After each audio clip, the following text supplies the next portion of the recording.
Hej, mit navn er Jeppe, og jeg er svæveflyvepilot i Polyteknisk Flyvegruppe.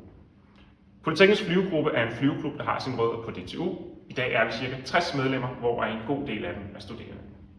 Om sommeren der flyver vi fra Kalundborg Flyveplads i vores fine fly her, som bliver trukket op ved hjælp af et såkaldt spil. På gode dage, og hvis vejret tillader det, der kan vi flyve flere timer, flere 100 kilometer ud over landskabet, helt uden motor. Det er altså en super fed fornemmelse at sidde deroppe i stilheden og bare nyde det danske landskab.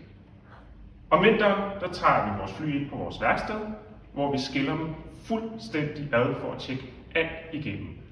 Pudser, polerer, gør ved. Safety first. For at holde vores kontingent nede og gøre svæveflyvning tilgængelig for alle, jamen så baserer vores klub sig på frivillighed.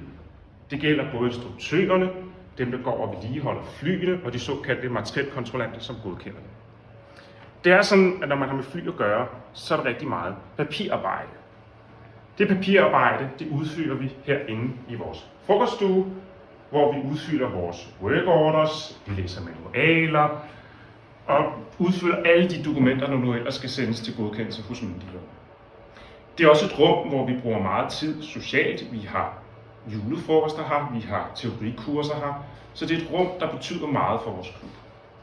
For nogle år siden, der fik vi lavet nyt tag her på værkstedet, og siden da, jamen, der har vores frokoststue altså trængt lidt til en kærlig hånd. Når man har med fly at gøre, så vil man gerne have orden i tingene. Og derfor så håber vi, at I vil hjælpe os med at gøre vores frokoststue til et ordentligt rum at være i igen.